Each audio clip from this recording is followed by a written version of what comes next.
On this week's episode of The Video Store, Frank, Letterkenny's Bojack Horseman on a mythic quest with Tuca and Bertie. Josh and Kumiko find out Daniel isn't real while blindspotting Force Majeure. My Valentine Frank was fighting with his family in the heat of the night while eating Honey Boy. What did Jack do? Well, Josh and Peter Rabbit went to the place beyond the pines, Mudbound with the Dark Knight and Horse Girl. Frank and Jay and Silent Bob reboot and come to Daddy with Hustlers in Jumanji The Next Level. And Josh went underwater with the Gentleman and Jojo Rabbit searching for birds of prey on Fantasy Island.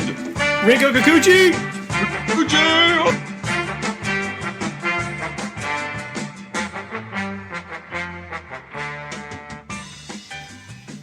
Welcome to the Video Store Podcast.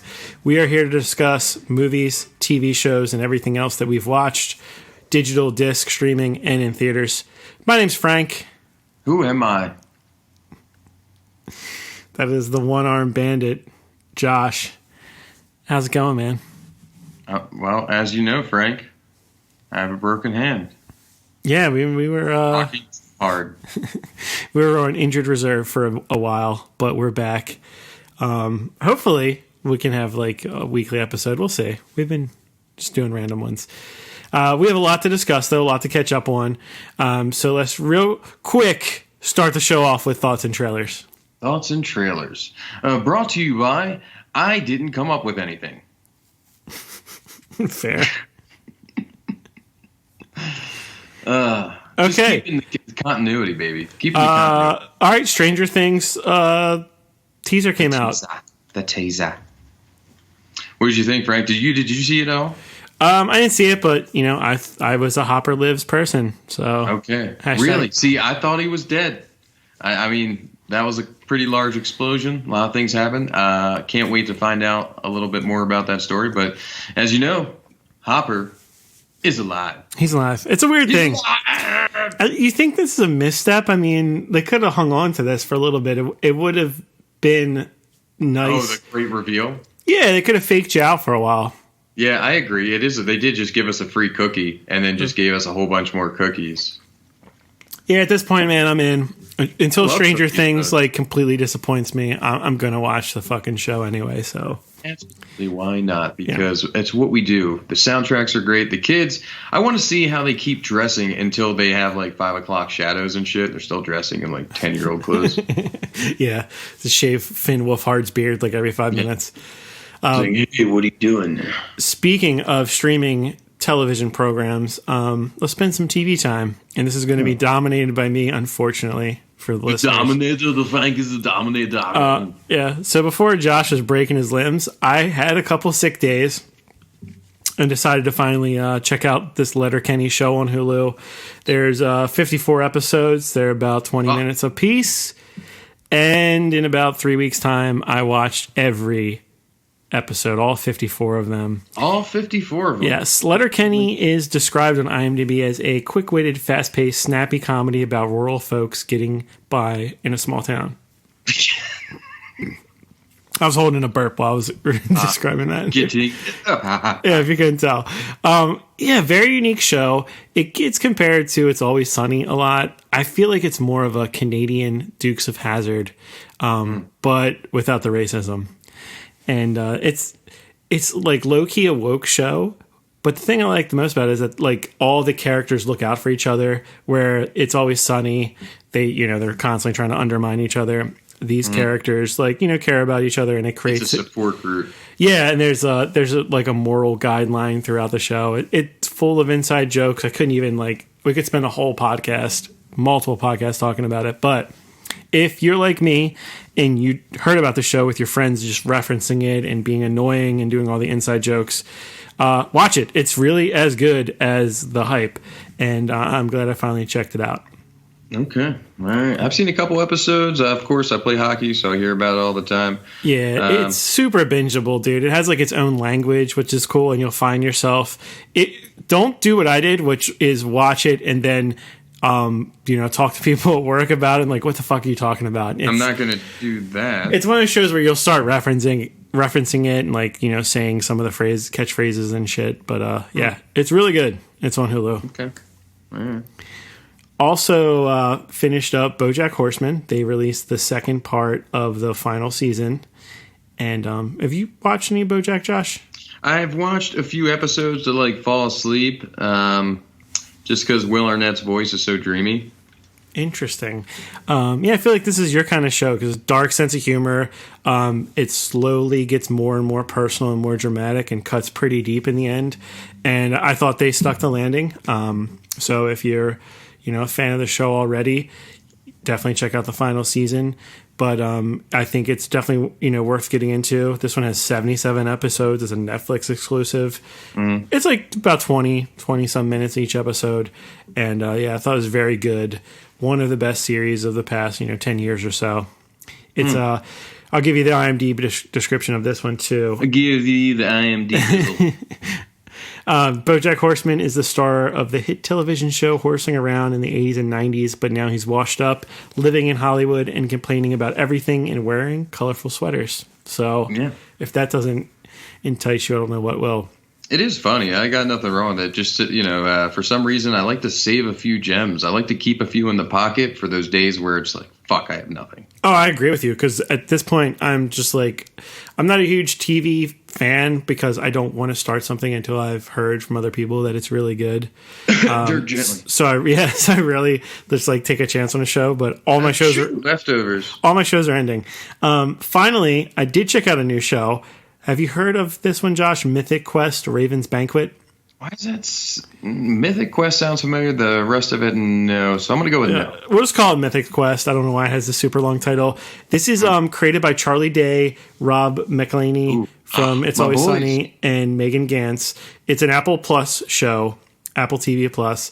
It's a comedy set in video game development studio, and it explores the intricacies of the human condition through hilarious and innovative ways. Man, it's a 9-episode season 1, and it's very funny. You have a lot of interesting, likable characters, and it's super bingeable. I watched all 9 episodes over the weekend in 2 mornings. So that is it only on Apple? Because I feel like you've probably saw commercials for it. I think there might have been a Super Bowl commercial for it, so maybe you saw it then. Interesting. That is something I will definitely find my way to seeing. Apple, I'm coming for you, bitch. One other thing that I know that you had seen a lot of these cartoons. There was a cartoon that I did watch on Netflix, and I watched all of it. And I don't know if you've heard of this, Tuca and Bertie. Oh yeah, it's kind of like a spinoff of BoJack Horseman. Yeah, it's its own little animal world, and it was easier to consume with only having 2 seasons. It's about the story of 2 30-year-old bird women who live in the same apartment building, kind of best friends. The first episode starts out with one of them moving out, and the boyfriend's moving in with the one staying in the apartment. Tiffany Haddish plays Tuca, this crazy, outlandish, just fantastical, like if Elton John was a bird and then was always on drugs.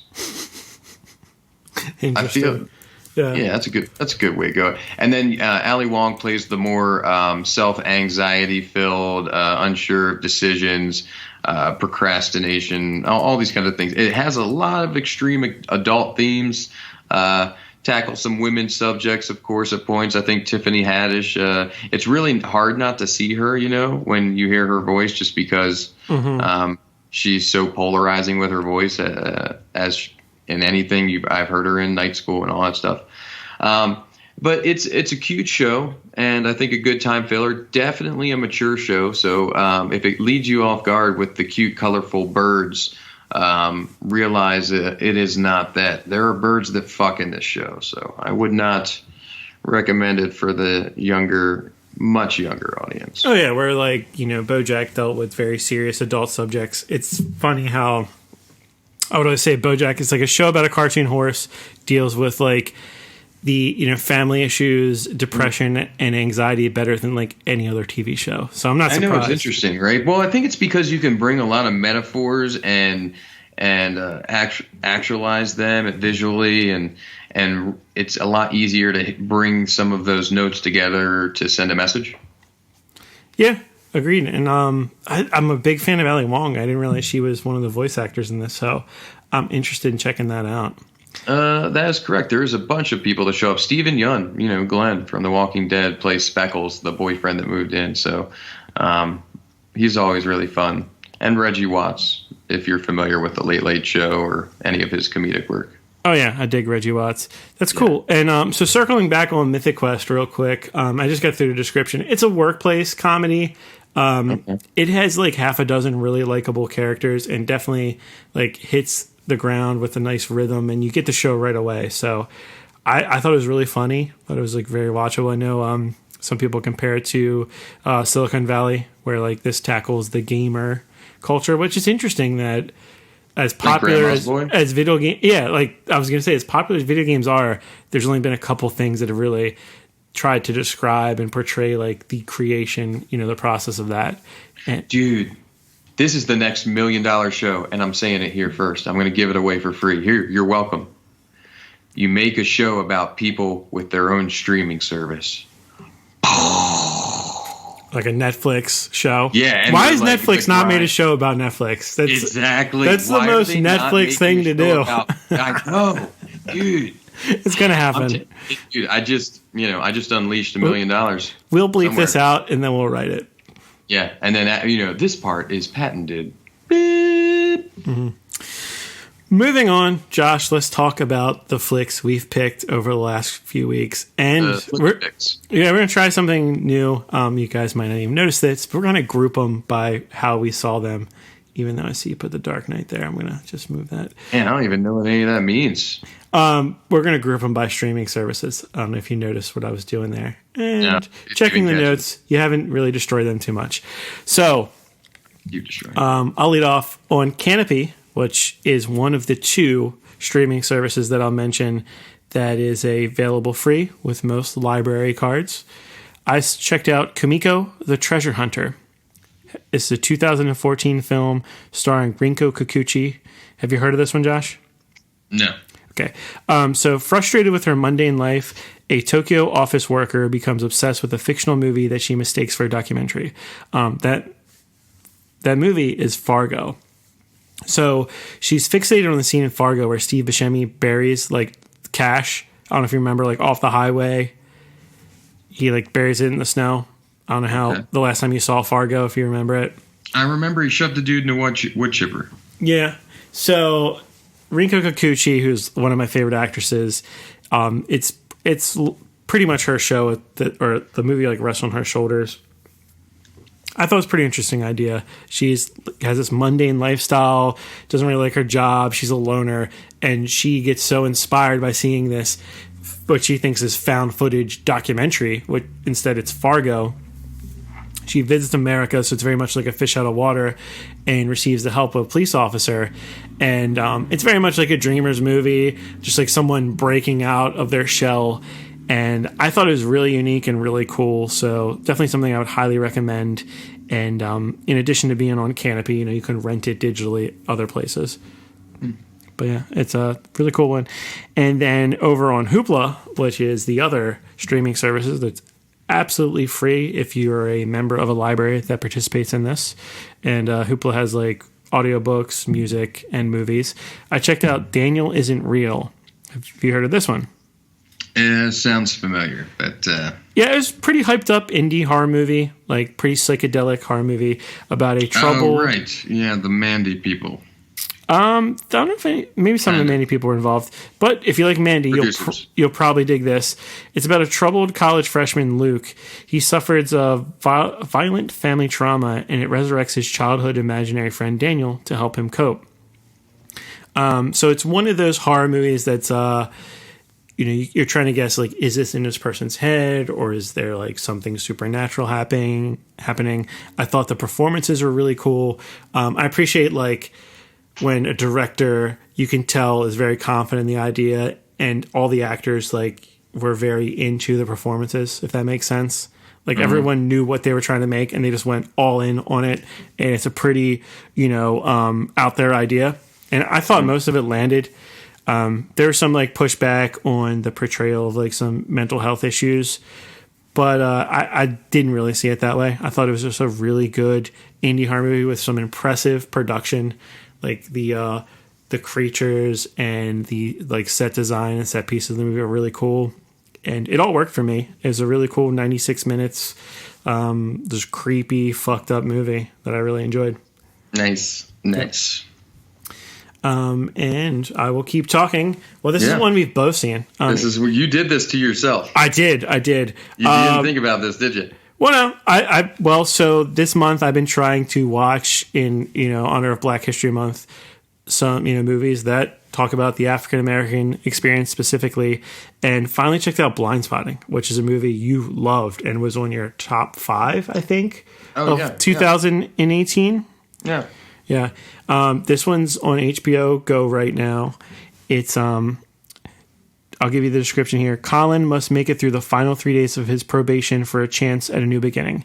He and his troublemaking childhood best friend, Miles, work as movers, and when Colin witnesses a police shooting, the two men's friendship is tested as they grapple with identity and their changed realities in the rapid gentrifying neighborhood they grew up in, which is in Oakland, which I feel like Oakland is like the epicenter of a lot of these movies right now.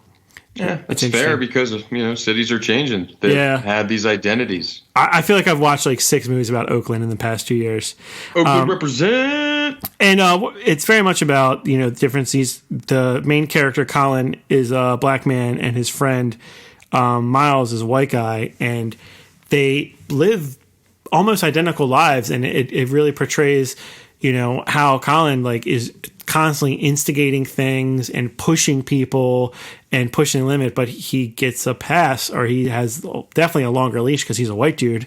And Colin just kind of wrong place, wrong time, circumstantially got into this weird situation, and has had to pay harsh penalty for it, and is just this movie takes place towards the end of his paying his penalty to society for that.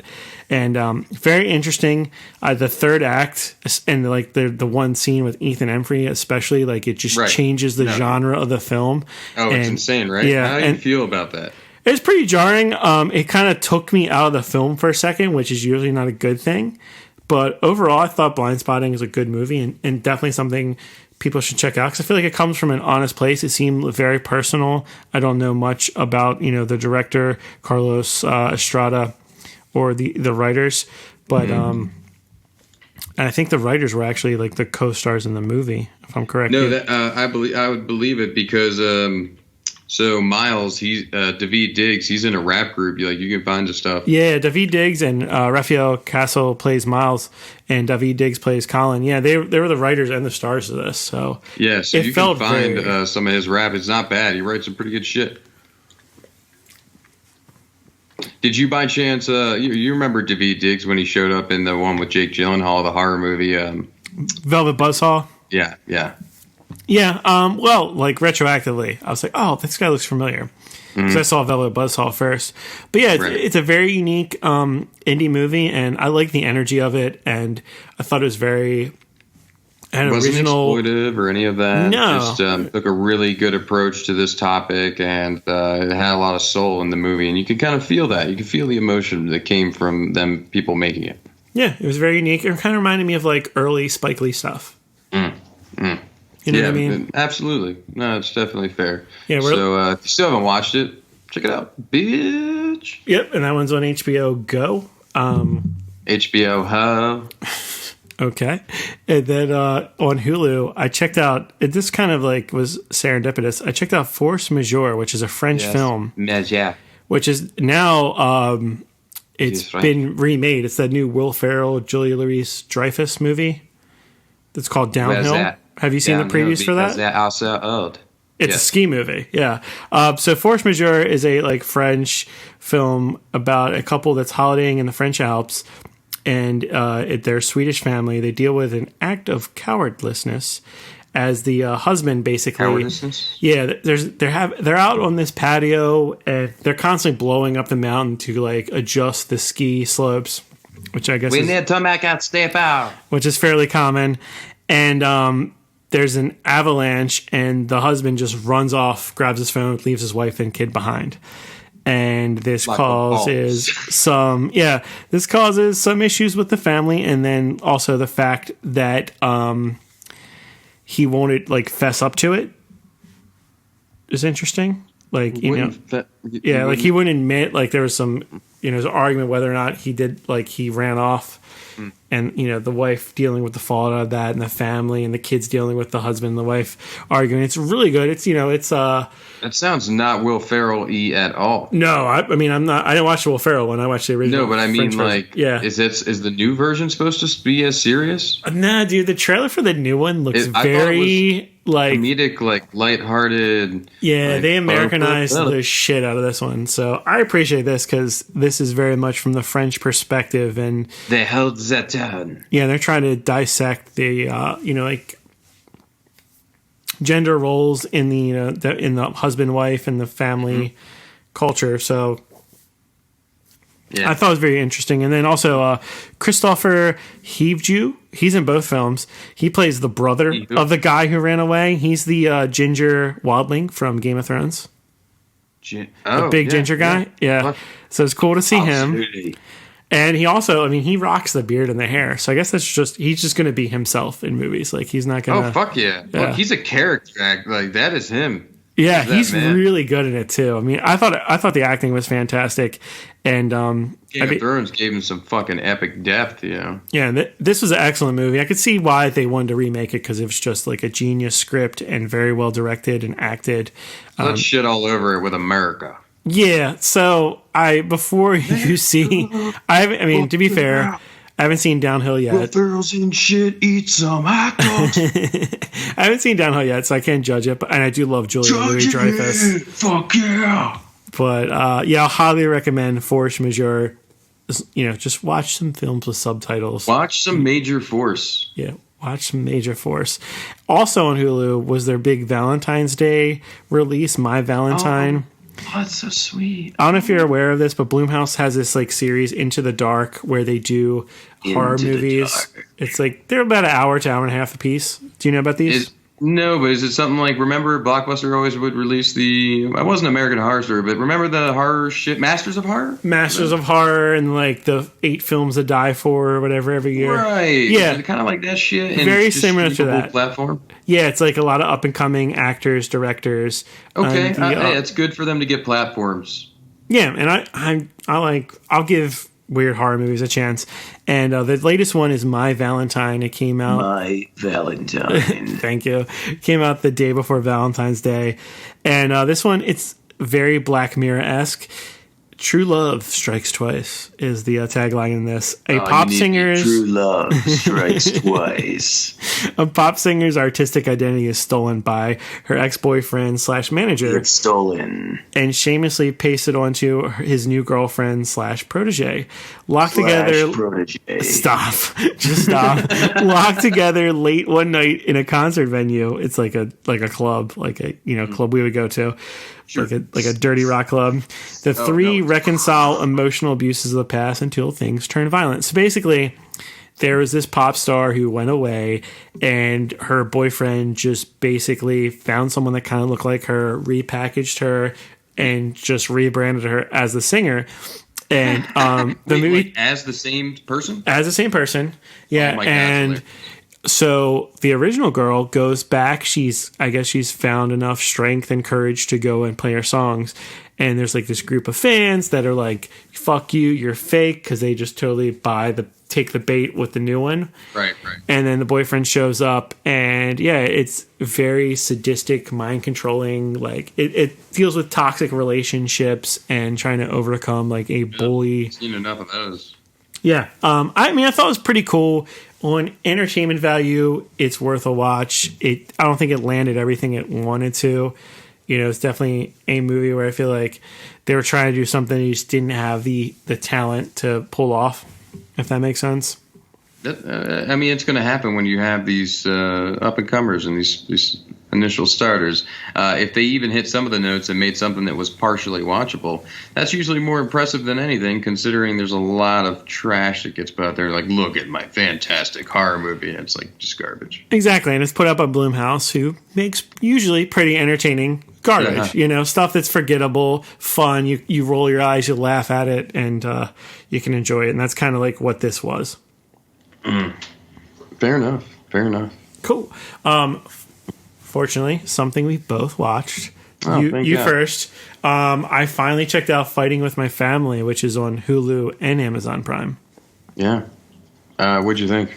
So this isn't really a me first. I already reviewed this thing on here. I think you got to be a fan of wrestling to enjoy this. This is based on the WWE superstar Paige's life, where her and her brother were like built to be wrestlers. They came from a wrestling family. It's got a really great cast, actually. Yeah, what about Nick Frost, though? Nick Frost and Lena Headey play this wife and husband who raised two children in the wrestling world in their local wrestling organization. And Florence Pugh, who I adore, she was in Midsommar, Little Women, and now in this one. And Vince Vaughn plays her, like, the WWE, like, manager of NXT, who's like, it's like the minor leagues for wrestling. It was pretty good, man. I mean, it's one of those movies. It's entertaining. It's heartfelt in a way. Like, it's not going to blow your mind or you're not going to cry over it, but it was entertaining enough. It's a good watch. It's a good family movie, of course. And I think one of the better films to come out of that WWE production company, honestly. Especially considering, her life and her situation. I think this is something to remind some people of the people and how hard they work to get where they are, even if it's not your choice in lifestyle. People work really hard to do that shit and get to the top of that. There's so many other bullshit wrestling things that always pop up everywhere, and everybody's trying to work to get there. But it's cool to see someone who actually loves what they do and does everything to be the best at what they're attempting. And I think really the family relationship was definitely quite fun. Yeah, really good actors and great collection of talent by WWE. And admittedly, I think it's like... And we rarely say that. Yeah, it's a cookie cutter script, but like the talent was there, and it's directed by Stephen Merchant, who was like frequent collaborator at Ricky Gervais. It was part of like that early Office stuff. Yeah. So, it's worth checking out if you want like an easy watch, or you got the family around, or if you have a child that's like into wrestling. I think it's worth checking out. For sure. There's not too many more Ready to Rumbles coming out, is all I'm saying. No, it's been a while since there's been a wrestling movie. Crown him king! Wrestling movie in general, but a wrestling movie you could watch with your children. Okay, spin-off. Did you see?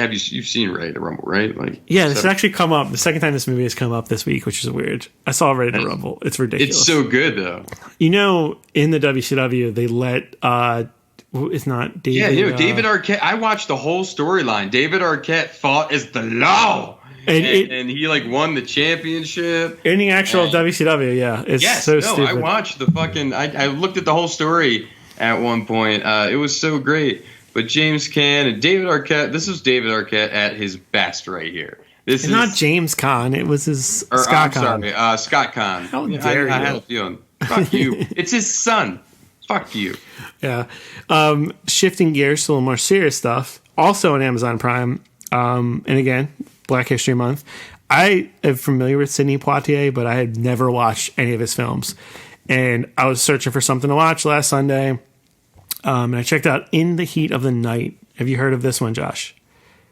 I think I've heard of something that is very similar, but I'm assuming it's not good. I will describe it. You let me know. This is a 1967 film. It's actually been remastered. So I think it's like in 4K. Or at least HD on Amazon Prime. Looked awesome. More like Fourier, you know what I'm saying? So there's a murder in a small southern town in the 60s, or maybe it's portrayed in the 50s, and an African-American detective is asked to investigate a murder after being the number one suspect. And Sidney Poitier plays Virgil Tubbs. And yeah, it's pretty interesting. Where like the whole fucking town's racist. The police force is crooked and racist. And like the richest dude gets murdered, and after trying to pagan on the black guy, because that's like the easiest thing to do back then. Right. They realize that he is blame it on that black guy. Yeah, I think he's from Philadelphia or New York. He's like a homicide detective, so he's leaps and bounds more qualified for this. He does some interesting stuff. Like I think he grabs someone's wrist at some point and like feels their heart rate while they're talking. He's like, no, he's telling the truth. So it's got a lot of pseudoscience, like what would pass for CSI. Sure. Episode back then.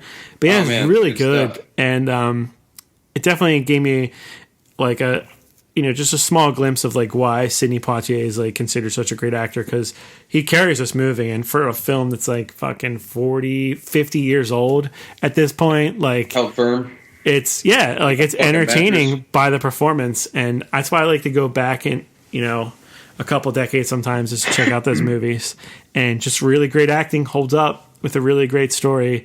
And, if you're curious about Sidney Poitier or just looking for something different, I'd recommend that one. I thought it was holds up like a fucking farmhouse. I thought it was really good. And then I know you're interested in Honey Boy, which is also on Amazon Prime. This is something that's obviously more more current times. This is a story of a child star loosely based on Shia LaBeouf's life, written by Shia LaBeouf, attempting to mend his relationship with his law-breaking, alcohol-abusing father over the course of a decade. And again, loosely based on Shia LaBeouf's life. Shia LaBeouf plays his father, James Lort, who's obviously supposed to be his father, and then a young actor, Noah Jupe, plays Otis Lort, which is supposed to be Shia LaBeouf, and Lucas Hedges plays like the 20-something Shia LaBeouf. I thought the younger version of Shia LaBeouf, like that part of the movie, was definitely more interesting, and the interaction with Shia playing his father, especially because you literally have this dude playing his dad, and he wrote this movie about it, and like he's trying to say something, and it's part trying to, I feel like, explain like where Shia came from and maybe why he had all the trouble he did, while at the same time like being fair. This is why I'm so fucked up. Watch this movie. Yeah, I think he's trying to be fair from his dad, but also like showing that he loves his father. They're one of the last scenes in the movie. It's like the character's telling his father like, "Hey, I'm writing a movie about you." Yeah, can I tell you that that's the only thing that I find a little off about just the concept of the movie is anyone watching it knows exactly how you feel about your dad. Yeah. Like if he didn't, the last thing he said would be like, "Fuck you, Dad." It'd be like the end. Yeah. So yeah, it's very personal. It feels, very authentic, and I would assume most of the stuff in there is close to his, the truth that he remembers anyway. Yeah, that's the other thing. A kid's perspective. How do you feel it did on that? I thought it was good. It's very surface level though, so like it's not anything eye opening or awakening, but I thought it was interesting. It's definitely worth a watch, but it's not going to blow your mind. Where like something, like Tangerine or something, or Florida Project, which is like set in a similar situation as this movie, tries to encompass like the environment and the characters in it. This is just very personal and like has like tunnel vision to just these characters, which means you only get so much out of the story. Fair enough. Honey Boy. So yeah, I mean, it's worth checking out, but it's pretty good, not great. It's pretty good, not great. I wish they put that under the movie when you watch the trailer for it. They would never, ever do that. That would be funny, though. All right. So, moving on to the biggest streaming service, Netflix. You're not as big of a David Lynch fan as I. I know I tortured you with all my Twin Peaks talk late last year. I would encourage you, Josh, to watch this 17-minute short film, directed and starring... I've encouraged you for years on shit. Starring David Lynch as a detective and Jack Cruz, which is a monkey, as himself. Wait, in What Did Jack Do? Oh. It's a 17-minute black and white short about, in a lockdown train station, a homicide detective conducts an interview with a tormented monkey who is suspected of murder. It is fucking hysterical. I got 17 minutes. It's probably it's very much. I watch it before the end of this fucking podcast. Yeah, it's like the best DVD special feature of the past decade. It's fantastic, man. I thought it was hilarious. I love David Lynch's. It's perfect David Lynch, where it's like this weird sense of humor, creepy, strange, and just shit that only he can get away with because he's a fucking genius. Fair enough. I will invest those 17 minutes. See, that's an easy one. I'll give you 17 of my minutes, Frank. You can have them. Dope. I'll let you know. All right. I will take a breather as you tell me why you watched Peter Rabbit and what you thought. Because my mom was in town and I traded her Jojo Rabbit for Peter Rabbit. So you guys had a rabbit movie marathon. Yes. Well, she was like, I want you to watch Peter Rabbit. And I'm like, watch Jojo Rabbit. Your mom's great. You got to listen to her. So eventually I watched Peter Rabbit. And I told her really that I was like, I'm going to review this and I'm going to let you know what I thought. Please do. What I took away from this movie was a couple things. Is that I'll forever love Rose Byrne because anything she's just always so cute and quaint and great, lovable as a person. Agreed. Hard to hate. And I also James Corden wasn't terrible. I don't think anyone with their voicing wasn't terrible. I think the funniest thing is the initial gardener guy that's like, get the fuck out of here, bunnies. It's Sam Neill. Oh, that's awesome. Fucking Jurassic Park. Yeah, but then, doesn't he relinquish the garden to Domhnall Gleeson or something? Well, by relinquish, he has a heart attack because he would eat asbestos or some shit. Oh, gee, that's dark. I know. Oh, you know what? Didn't they change that out? Wasn't I don't know if you know this, there's some blueberry thing or something. Blueberry. I think he ate blueberry or something. They had to change it because people were like, that's a serious, allergy or some shit. I'll have to look into that fucking scandal. I don't know. We'll talk about it next podcast. Yeah, moving on. Sorry. Yeah, I'll have to look into that. But what I do know is that these are some fucked up rabbits, dude. This is supposed to be a kids movie. These rabbits have a murderous rage about them. They are torturing this dude. This guy is just talking to this girl, and they're like, man, you can't be talking to my girl. That's my girl. She, and I want that garden shit. I want your property. They're like, we don't understand property. We don't get that. We're bunnies and shit, man. Hell come on. Yeah, fucking communist bunnies. I'm digging this movie. Right. So then fucking the guy's like, nah, man, I'm going to put electric fences up. I'm going to, put some shit up. I'm going to figure some way. What these bunnies decide to do and somehow manage is to rig his whole house like a fucking Home Alone electric bulb where every doorknob he would touch could possibly kill him. Then they proceed to, I think they put bear traps on his fucking bed, dude. How fucking, how terrifying is this? That if you woke up and you rolled over and you stuck your hand in a bear trap? That's dark, dude. That's fucked up, right? So what I told my mom, I was like, Mom, I know this movie's cute and all, and you got this pig with his little designer fucking sport coat and shit, but I'll tell you this, these are some murderous little rabbits. This fucking... Yeah, they're killed, man. So I'm justified with the guy. Yeah, basically Peter Rabbit's a real douchebag in this movie. He's all selfish as fuck. It takes him the whole movie to rekindle as, hey, I'm a fucking douchebag and maybe need to not be a douchebag. Maybe I should let him show up and date this woman because I'm a fucking bunny. I don't know. It was average. It was okay. It's probably good for kids. All I know is some dangerous animals out there, man. Don't fuck with any of them.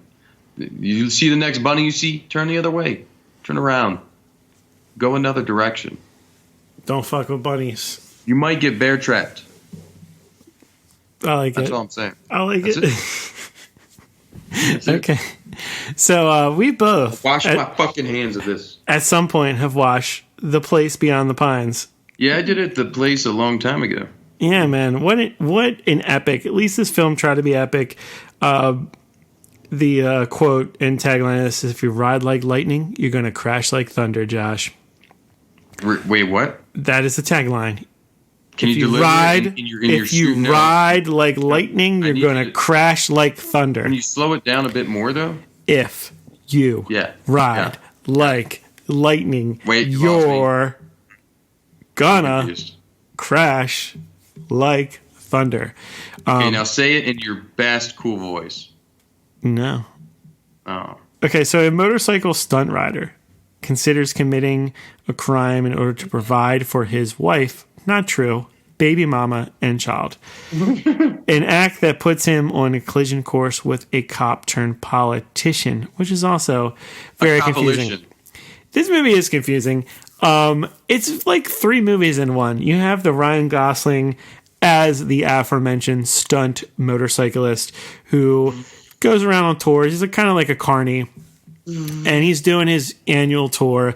And he sees the great Eva Mendes post motorcycle show.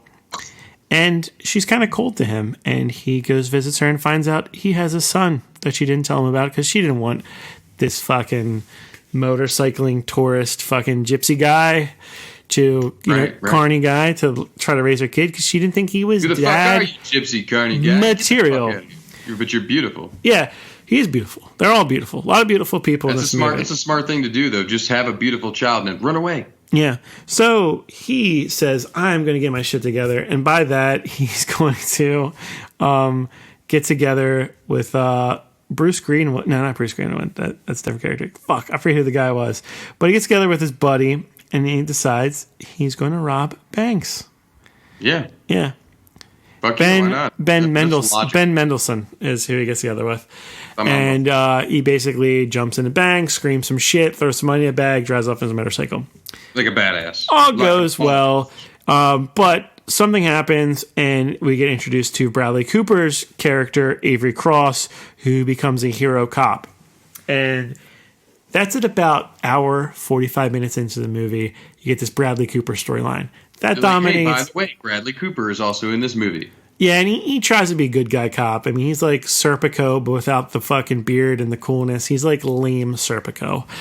He's lame-ico. So then he takes this hero cop fucking reputation and becomes a politician. Yeah, why not? Fast forward 18 years or so. Bradley Cooper hasn't... That's what movies do, 3 parts into it. Yeah. Now we have our third movie within a movie where Dane DeHaan, my boy, is... should we spoil this? It's hard to explain without spoiling, right?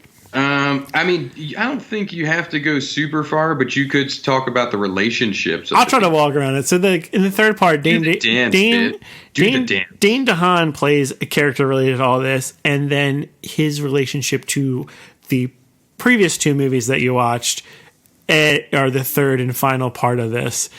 And it's like literally like I'm not underplaying it. It's 3 movies in one.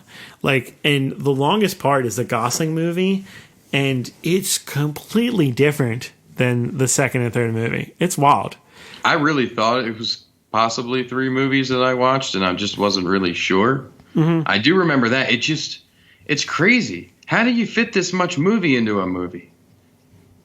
Yeah, dude. I would say the second act, the Bradley Cooper dominated thing was the least fun, but overall, sure. Man, I liked it a lot. I thought it was great. I just appreciate movies that go for shit like this, where they're like, we're gonna make this a fucking balls gone, dude. Yeah, how else are you gonna make an epic unless you try to fucking tell an epic story? And that's what they did. And I think it succeeded more than it didn't. And it's 140 minutes, so it's 2 hours, almost 2.5 hours. But I dug it, man. I thought the performances were cool. It's a very unique story, and I thought I had some issues with the second act, but / second movie. But the third movie kind of brought it all home, and I gave it like some meaning. And then you wonder, do you now value the second movie a little bit more because you're like, where would I be without that second movie? Yeah, it's the glue, it's the glue that holds the bread. And all the sandwiches I've had, the glue's the worst part, but you need it, or else the sandwich falls apart. Yeah, and you better put glue in your sandwiches, because if you don't, you're not eating them right. Exactly. Moving on. Also on Netflix, I checked out finally Mudbound, which is It sounds like a porno. No, it's not. This takes place in the post-World War II South, so it sounded less and less like a porno as I go on. It still sounds like a porno. 2 families are pitted against a barbaric social hierarchy and an unrelenting landscape as they simultaneously fight the battle at home and the battle abroad. Finally, it doesn't sound like porno. Yeah. Racial relations in the South, starring Carey Mulligan, Jason Clarke, Jason Mitchell, Mary J. Blige.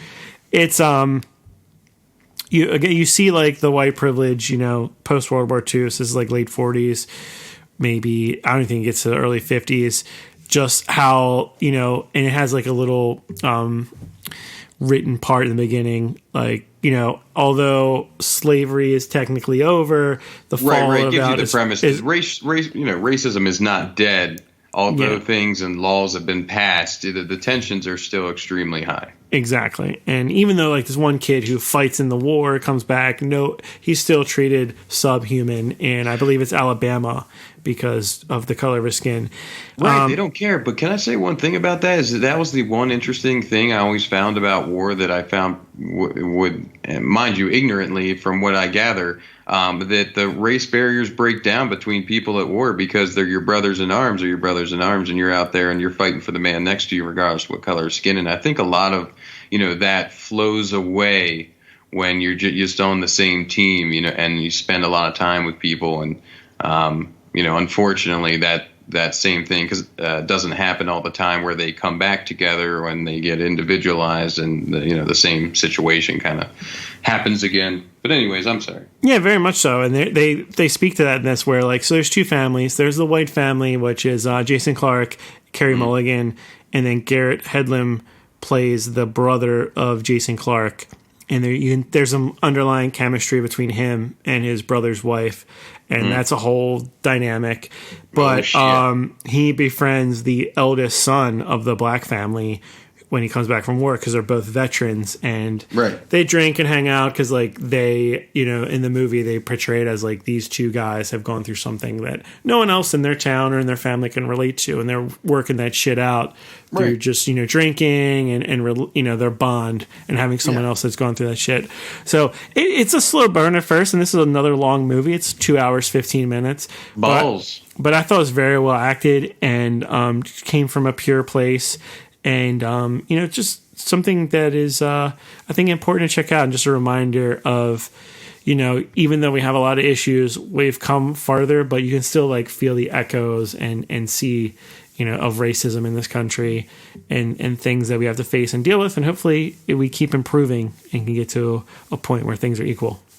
Yeah. I mean, I think a lot of people hope that there's a day where you can look back. I mean, people say it'll never be gone, but you always wonder. I mean, a lot of things over time, things get broken down, just like erosion, man. Exactly. And I think Mudbound, Blindspotting, and In the Heat of the Night, they all for me, they put me in the shoes of someone else and help me understand their situations and the shit they had to go through a little bit more. Let us remind you, we're both white males. Yeah. Cis white males. So we got to admit, it's why I have time to do a podcast. Sissy white males. Exactly. But yeah, man, I thought this was another good one and something I would recommend checking out.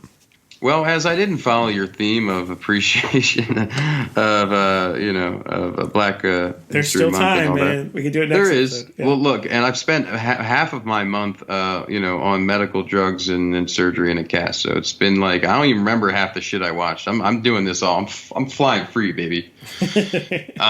So for some reason, a couple weeks ago, I can't remember if this was pre-Broken Hand or not, but I got super impulsive to I want to rewatch Dark Knight as it was on Netflix, and I kind of wanted to look for the little details I might have missed and things because I remember I'm sure I'd watched it again since I saw it in theaters, but when I first saw it in theaters was at Benji's Drive-In. Oh wow! Yeah. So there's a lot you can kind of miss in the smaller details of things from the overwhelming, drive-in experience because, it's crazy, man. No. But I just rewatched it. I really wanted to watch Heath Ledger's performance and kind of study those details and just kind of really immerse myself in more of the inner bits of the movie. And I still think it's a fun, great watch and probably the last great Batman movie that was made that really had such an adversary roles between villains and heroes, and just had a great pacing. You could feel real strife for the characters, and with superhero movies, the ability to feel the superhero will not win is very important to me. Because I think we all see superhero movies and we're like, man, we fucking know it's going to happen somehow or another, right? Yeah, it's I call it the James Bond thing, where it's right. He's going to win, Bond's but make it. But how is he going to fucking get there? So you better do a damn good job of making it good and making the struggle real. And I think really that movie was really surrounded by the complimentary cast that killed it more so than Christian Bale. Not that he wasn't, good or anything, but I think everyone surrounding that movie really also elevated their game and knew what they were in for. And that movie just still holds up as one of the, I think, best Batman movies. Oh yeah, and one of the best movies of that decade, dude. I feel like where we have access to everything now, like if it was still the video store days where you didn't have all these streaming services with hundreds of movies on them. Mm-hmm. Dark Knight would be something that people revisit more, and within that movie, people rewatched over and over again.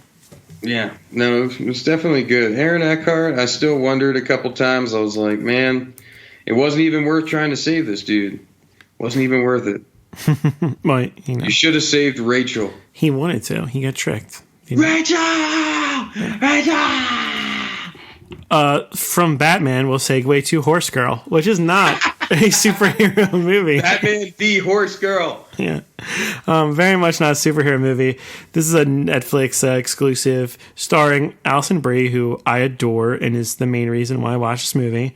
But also Josh Reynolds, who's from a show that what's the Missing Person show? I'm so terrible.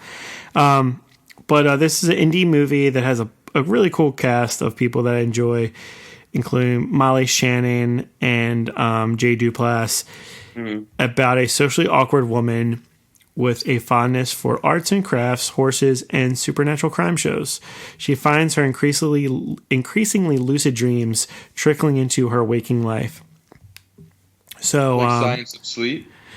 Yeah, I mean that, and this movie deals with mental health issues in a very interesting way. I thought the performance from Alison Brie was pretty incredible, and I thought the supporting cast was good too. This movie slowly introduces the character. You think it's just kind of like a quirky indie movie, then you realize oh no, there's some dark stuff with this girl. Like she has some issues, and then it just kind of goes in insane direction. Like it definitely goes for it all. Like the tone. I wasn't ready to watch it. Yeah, the tone and the visuals of the movie, it tries some interesting stuff. And again, I will always err on the side of giving these movies credit for trying to do something crazy and interesting and just out there, abnormal, instead of the same old coming of age movie or, character trying to break out of depression or social awkwardness. So yeah, this one's very different, and I'm one of the few people that really dug it. My review on Letterboxd is definitely above the average for sure. But if you're a fan of her and just quirky indie movies, I would give this one a chance. And and I've warned you, it definitely the last 20-30 minutes go into a whole other direction. I'm not ready. You're not ready. Not ready. Cool. So that's it for the Netflix portion of it. Next up is digital rental stuff, which can usually be found in a Redbox too, but it's where you can rent from iTunes or your cable box and shit like that. Shit like that. I actually bought this next movie for $9.99. Oh, who wouldn't? Who fucking wouldn't? Who wouldn't? Because I'm a huge Kevin Smith fan, so I wanted to watch the Jay and Silent Bob reboot as soon as I could. It's a 95-minute movie, and it's about Jay and Silent Bob embarking on a cross-country mission, just like Jay and Silent Bob Strikes Back, to stop Hollywood from rebooting the film based on their comic book counterparts, Blunt Man and Chronic. This is less a movie and more of just a victory lap for Kevin Smith. Just really, as most of his movies are, as an excuse to get his buddies and, I guess celebrities that are fans of his together. See, I don't think so. I think this was moreover he wanted to make another movie, and yeah, he wants to get his friends together and see some of these people, but really people want to be a part of that final storyline because of the relationships he's made. Because if anything I've heard, he's one of the out of directors out there to work with, everyone loves that dude, man. He's done a lot of good things for people, and why wouldn't you want to go and be a part of one of his last silly flicks? I agree. I mean, I'm a huge Kevin Smith fan. I feel like some people our age kind of grew out of Kevin Smith or whatever, and yeah. Well, to those people, go fuck yourself. Right. And I'm too old for Jay and Silent Bob. I'm not there. He definitely shaped my sense of humor. He was one of the the people that I looked up to and inspired me to get into movies in a nerdy way. But yeah, I mean, I think overall, I mean, if you're grading it as a film, I think it's kind of a mess. But if you're a Kevin Smith fan, you're going to appreciate it in a way that an average moviegoer wouldn't. So my review is that, like, if you're a huge Kevin Smith fan, you didn't get the chance to see it on the roadshow, of course you're going to like this. You know, it's like catnip for you. If you're not a huge Kevin Smith fan, you're probably going to hate this movie. It's feasible. Well, you're not going to get a lot of the situation because it's prolonging the storyline of his entire universe. Yeah, and no one's going to get Jason Lee or Ben Affleck or why they're in the movie or what Matt Damon's doing talking about an angel. Oh my God, the best part. You just got touched by an angel. Yeah, I mean, if Jay and Silent Bob Strikes Back is one of your favorite Kevin Smith movies, you'll like this one. Noich. Yeah. Cool. I'm very jealous because I haven't pulled the trigger yet to pay for Come to Daddy, which is available to purchase and rent on digital. Josh, please tell me this is good.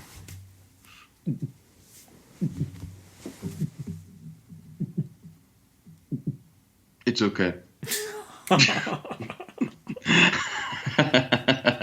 son of a bitch. It looks weird. I'll describe it and let you do your thing. After receiving a cryptic letter from his estranged father, Norval, played by, I assume, our boy, Elijah Wood, travels to his dad's oceanfront home for what he hopes will be a positive experience if he'd only known the dark truth about his old man beforehand. Okay, that's one way to word it. I think so. I saw the trailer. Did you watch the trailer? I don't know. I read an interview with Elijah Wood by Scott Wampler, who's like one of my favorite film critics. So I was hyped for this. No, because once I heard about it, I wanted to see it. So no need to watch a trailer. I think it's good. It's definitely maybe the trailer's a little bit of misdirect. It's definitely more of an art piece. It's not as far gone as I'd say like Mandy or something like that, but it is a really like quirky, odd. It's definitely a bit out there, but I didn't feel super in suspense. There was some stuff you're wondering what the fuck's going on, but not to the extent that I'm on the edge of my seat. I don't know. I wanted it to be amazing, and I don't know. I just think because of the great performance Elijah Wood put in Jerk Gently, it's really hard to compare. No, it's an out there movie, and maybe this is one you have to watch a couple times and kind of take from a couple different moods and see where you are, because I think they either tried to do some things that I didn't notice, but the storyline definitely follows a slightly disconnected path to some odd circumstances and a basement. Word. Okay, I'm still going to check it out. I mean, hey, absolutely, man. There's nothing to say against it. I'd love to hear you say you fucking loved it. Seems like more of a rent than a buy. Yeah, it just didn't hit the super horror notes for me that I thought it may, because it looked like it had the ability to be this very creepy and slightly off-putting movie that kind of made you uncomfortable, and I just didn't get all of that. Word. Okay. Cool. Okay. I'm sorry. I'm sorry, Frank. I'm glad you finally checked out Hustlers. What'd you think of it? You can thank my mom. Mom was here from Wednesday. She flew out. We went to the Caps game. They won in fantastic fashion in the third period. So I was like, Mom, we were going through like a million movies. I'm like, what about this one? So we watched Hustlers. So I watched, Strippers with my mom. Mm-hmm.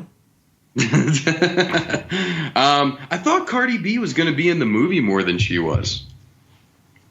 Yeah, she was just a cameo. Yeah, well, seemed like a mislead. I think the movie had some real heart. I think the pacing was very well done. I think they didn't overboard the female empowerment as much as try and tell a real story of people taking advantage of people. And of course, a little dramatized at points. However, I think the acting was pretty well done. It kept up a pretty solid, ongoing pace that you felt engaged in the thrill of what they're doing and the whole, con of it all. However, I had some hilarious comments for some of that shit. I'm like, see, Mom, this can happen to anybody. You just go to a bar. Chicks can roofie dudes. It can happen. But anyways, I thought it was a decent flick. Nothing against it. Not probably too many more watches in there for me, but I think it was a pretty well done story and still pays tribute to a timeline that we have to remind ourselves of where people really fucked other people over. So, yeah, I really dug it. Yeah, I thought it was like one of the better Scorsese type movies of last year. I love Constance Wu from this. Yeah, just it had a good pace, right? Yeah, Constance Wu was great, and Jennifer Lopez, like, my takeaway from this movie is like, why has she not been in more stuff? She's excellent, and because she does. That's the thing, dude. She does so much. She's a Renaissance woman. She's out there doing Super Bowl things. She's out there singing, making albums. She doesn't have time to just do what you want her to do. She's a woman. I think Hollywood fucked up. They just, I mean, she was in some movies. They tried to. She got put in those like lame romantic comedies, generic shit in Brooklyn or whatever the fuck it was, or something like that. I just feel like her potential wasn't like fully used, wasn't fully capitalized on. Shame on Hollywood. Shame. Tarantino, someone resurrect her career. Somebody pick up J-Lo, and see, I agree. She could be in some type of that. New York, Bronx, hustle and bustle, something like Uncut Gems, Yeah, it's fucking awesome. Man, how good would she have been in that movie? Yeah, I'm glad you dug it. So some weeks there's not much in the theater, and you're like, whoa, Jumanji, the next level. I almost did it. Has been in the movie theater for 3 fucking months. It's still in there. I'll check it out. I mean, it's meant to be fun, so it should be pretty fun, right? You think they got to the next level? So the gang returns, and there's addition. And the big reason I watch this, you have Awkwafina, who I love, Danny DeVito, and Danny Glover added to this. And I thought it was much more enjoyable. I wasn't a big fan of the last Jumanji movie. Yeah, I'd agree. The addition of those actors, which I loved, and this storyline with DeVito and Danny Glover, which has more heart and pulls at your heartstrings than a fucking Jumanji side story should really do. And the fact that they add more obstacles and creatures, the island is much more alive in this one, makes it, pretty thoughtless but entertaining, fun time. So, if you're looking for something like that, if you're looking for that bridge, but if you have kids and you want something that you both could enjoy and you don't want them to watch something that's like sexual or violent, this one's pretty good. They can't watch Pick of Destiny. Yeah, they can't watch Pick of Destiny. So I dug it, for what it was, and I give it a recommendation with that, with those qualifications. Now, I only have one question. How did you feel that Kevin Hart and The Rock captured Danny and Danny? It was good, yeah. Well, so like The Rock gets played by Danny DeVito. Right? Danny DeVito first. Like, yeah, they do this thing where they can switch up. They find like this fountain where they can all like switch their characters. Oh, way to spoil the movie. So for a while, whatever, dude, it's Jumanji. So for a while there, like they're not the characters they wanted to be because the one kid from Hereditary and My Friend Dahmer, I forget his name, I'm sorry, but like he goes back in the game to try to like rekindle fucking chemistry with a girl, and they're not the characters they wanted to be. And then DeVito goes from being The Rock to Awkwafina, and Awkwafina playing a grumpy Danny DeVito was fucking fantastic. So yeah, like all the additions are very well done and added to it, and it's dumb fun. It's fucking Jumanji. So yeah, but Jumanji, like, I was just pissed when they initially redid it and they did it in that format. I was like, oh, how dare they fucking spite Robert Williams like this? These sons of bitches ruined my fucking childhood. Yeah, dude, but it made so much money. Like, that one was in theaters so long that it was out on digital and it was still in theaters for like 3 months. Yeah, I eventually got over it, but I will say the initial one, if you've never seen the original Jumanji, god damn it, do yourself a favor and stop committing a crime and go watch the movie. Yeah. Agreed. We both saw Underwater, which is a film that I think received like no like fucking advertisement. I was unaware of this movie until I went home. The marketing department was underwater, Frank. Yeah, underwhelming, Josh. So this is a sci-fi film that is described as 7 miles below the ocean surface, something has awakened. After an earthquake destroys their underwater station, 6 researchers must navigate 2 miles along the dangerous unknown depths of the ocean floor to make it safely in the race against time. So, they're deeper than they ever were to get some sort of resources or whatever the fuck. It's the deepest depths of the ocean because, It's the deepest depths of the deepest. Because as you know, if you watch sci-fi movies, the ocean is a place we haven't fully explored. So it's kind of like space, but it's underneath us and around us. I know. It's so fucking weird, right? We have space underneath us. This stars Kristen Stewart. I thought she did a pretty good job. I really enjoyed most of the scenes that took place in the environments in the ocean station, whatever the fuck you want to call it. But I thought the lack of special effects or just the inability to execute the special effects in underwater in like a coherent way held back the film. Where every time there's like underwater it's hard scenes with bubbles, Frank. Fuck. Yeah, it just couldn't. I don't think they could do what they wanted to do with the budget they had to portray things. So once they start going underwater and there's supposed to be the suspenseful action parts of the movie, it really took you out of it. That's how I felt anyway. I did appreciate TJ Miller's character, where he was very much like finally like a person in this kind of movie that has seen those kind of movies in real life. Like he's very much like what Jamie Kennedy was to Scream. He was to this underwater sci-fi movies. Like, oh man, like he just like said what you were thinking, and he was ahead of the movie, which it's not a good sign if the audience had a movie. I don't know if it's a good sign. Here, take this bunny. Yeah.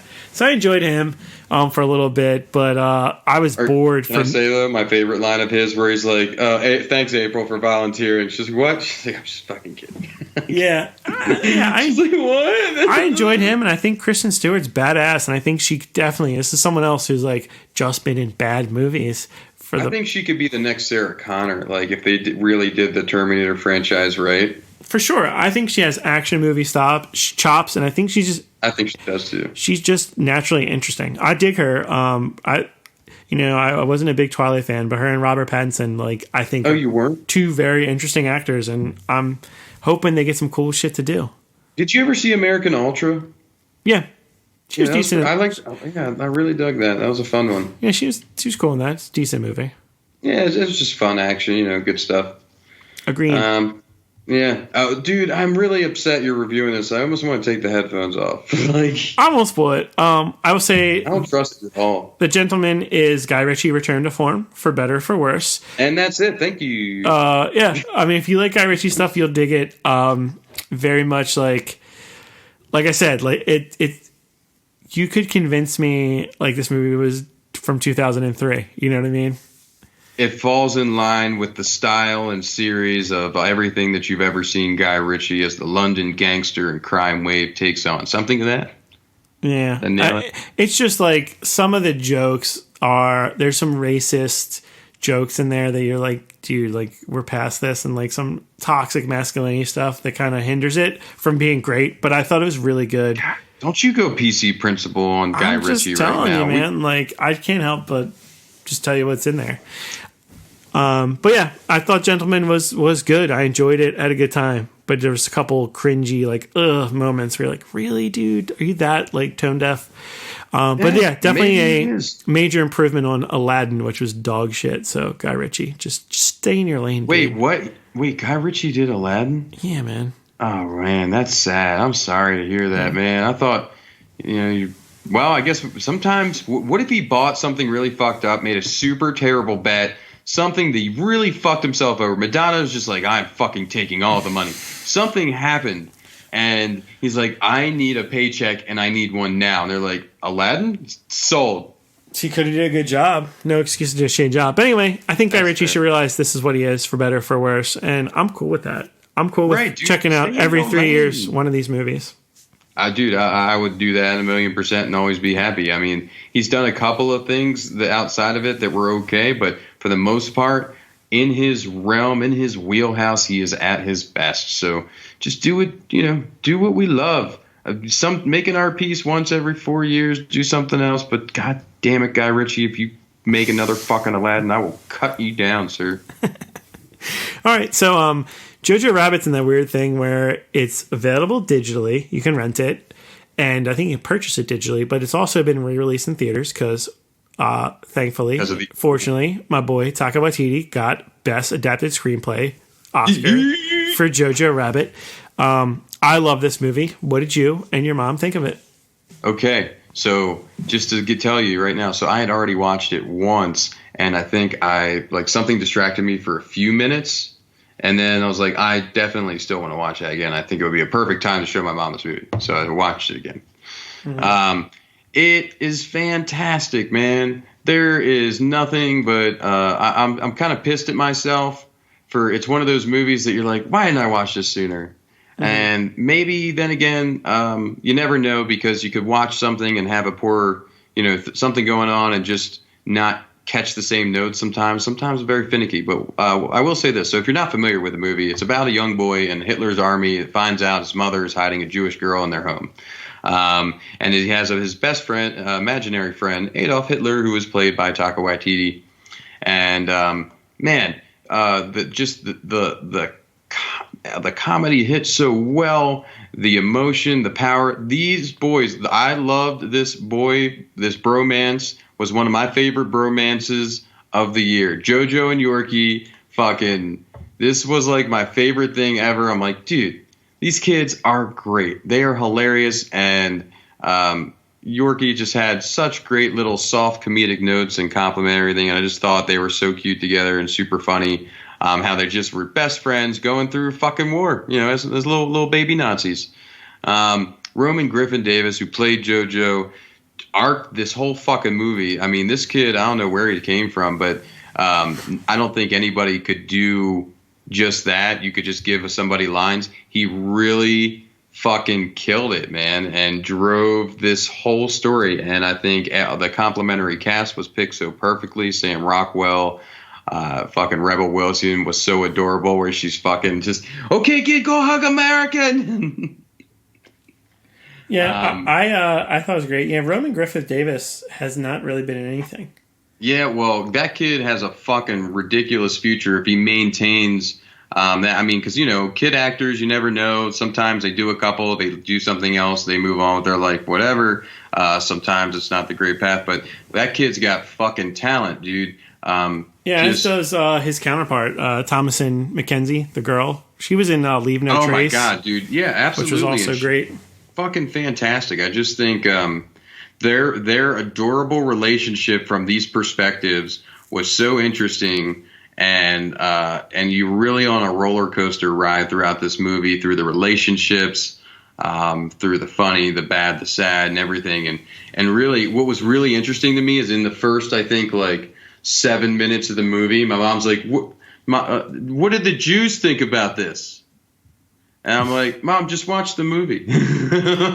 Yeah, I mean, I think Taika Waititi, his strength in Boy and Hunt for the Wilder People and Jojo Rabbit is just portraying the masculinity and the perception of what masculinity is to young boys and how it can kind of poison their brain and stunt. Man. Just give me a little help. Yeah, and just the age of innocence being lost and the confusion of what is becoming a man.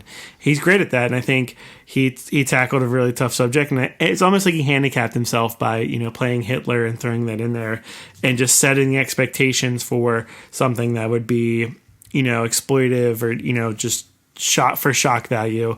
And I thought it was a really great story. I thought Scarlett Johansson was fantastic as one of the performances this year that I thought was worthy of award nomination. She was wonderful. Yeah. I totally agree there. And I think really the shock value thing of Adolf was really didn't even exist for me at all.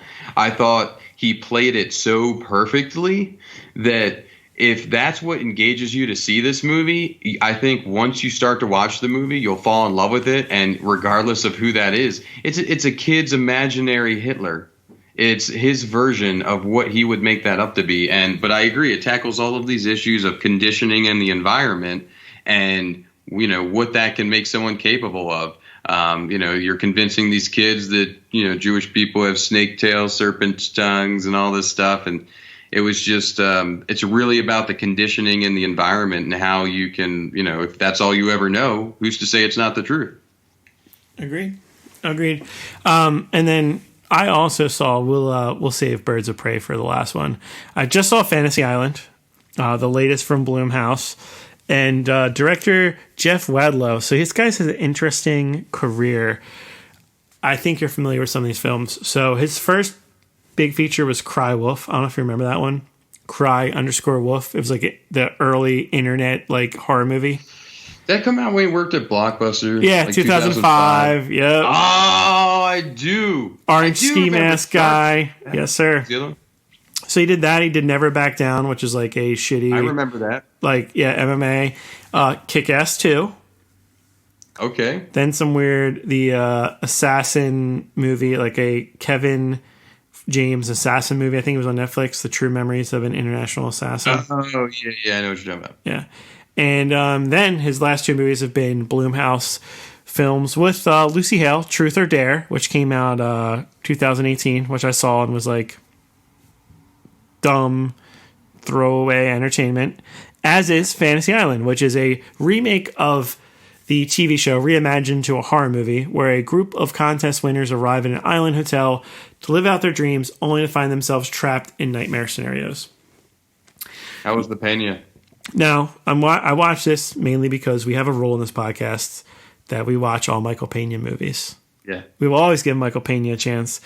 He plays Mr. Watch Dora the Explorer, bitch. Yeah, I mean, we've watched them all combined between both of us. He's Mr. Rourke, so he's like the guy who runs the island. I thought he was miscast, but he did add his personality to it. Yeah. Lucy Hale, who again, who was in Truth or Dare, is becoming like this Blumhouse scream queen.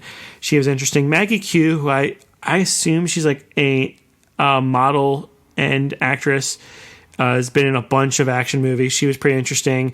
And then also Michael Roker played a really cool part in this. And Portia Doubleday, who I love from Mr. Robot. So pretty good cast for a low-budget horror movie. And I heard terrible things about this. I kept waiting for it to be boring. It's stupid. It's definitely stupid. But it was fun. It was interesting. Like, it was action-packed. There was some comic relief by these two brothers whose their wish was basically just to fucking live on like an MTV like spring break house. And bro. Yeah.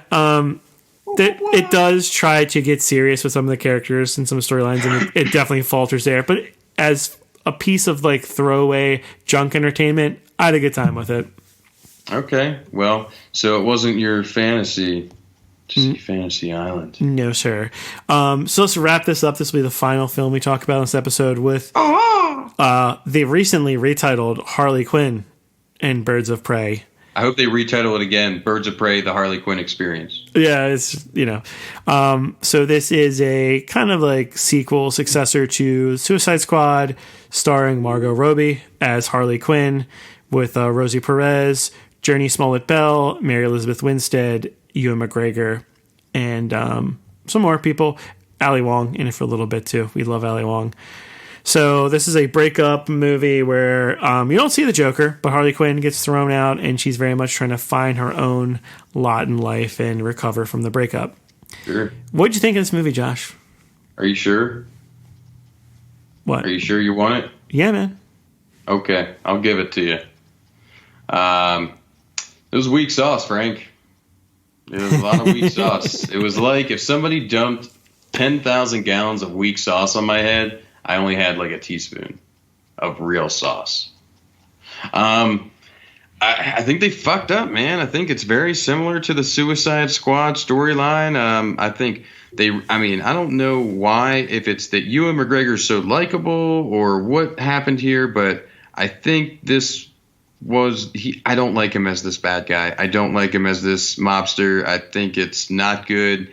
I didn't like anything about that. It was miserable. Not a big fan of that. But all in all, the storyline is so disconnected and characters that you barely give a shit about.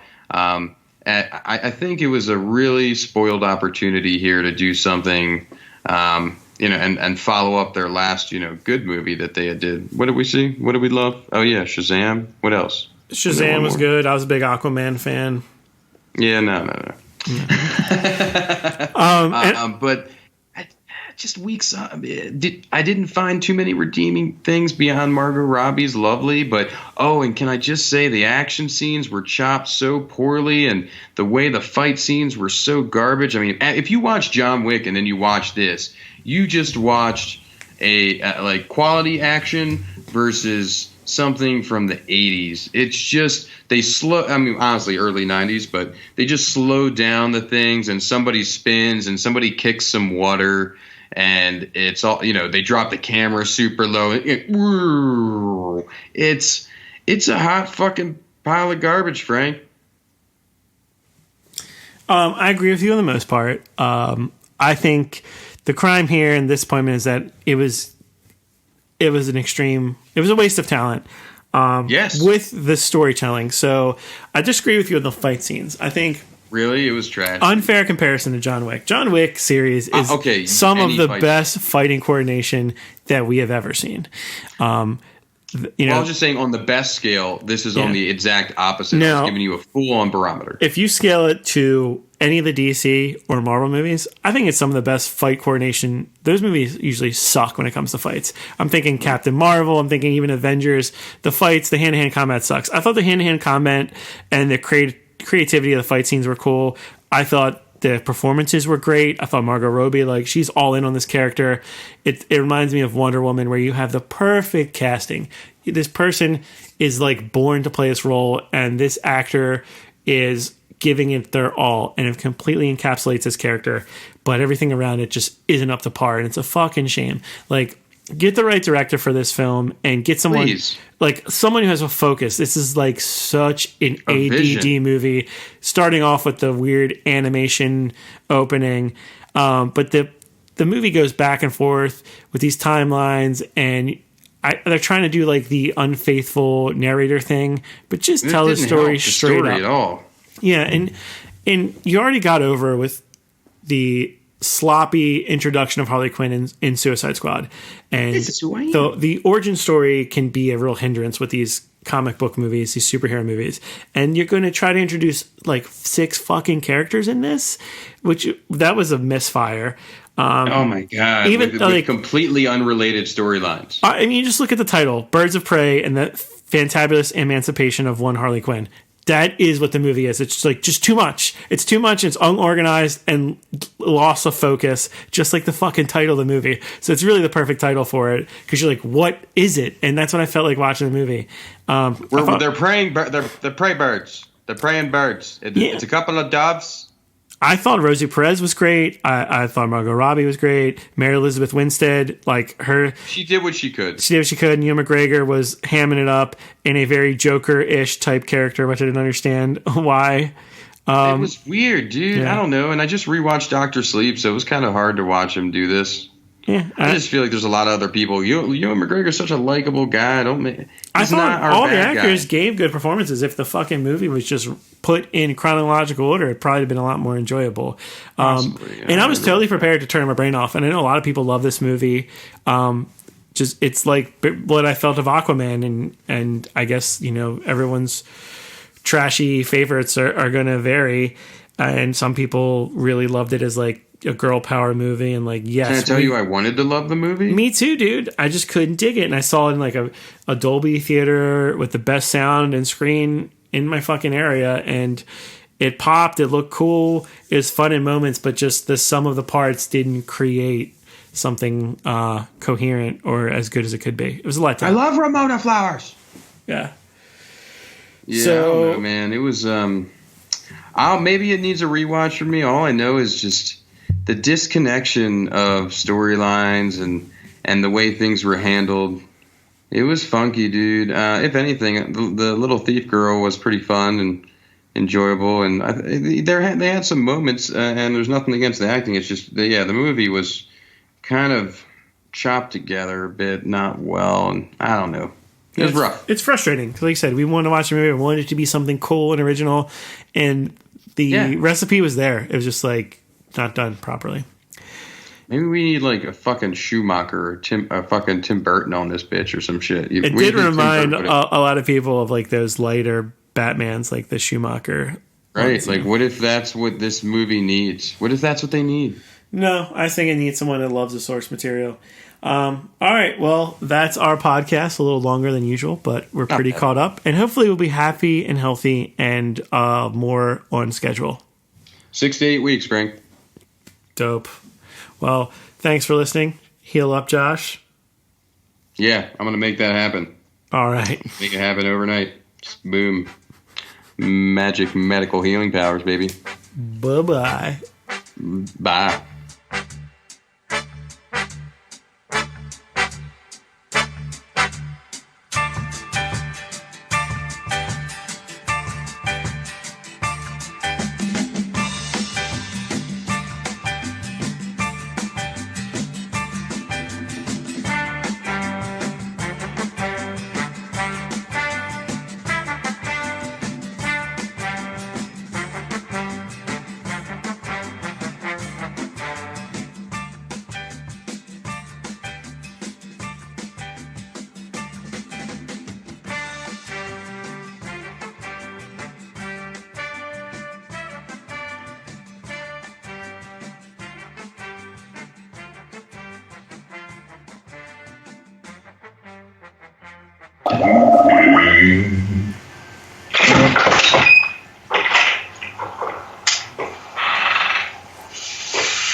You're still here? It's over. Go home. Go.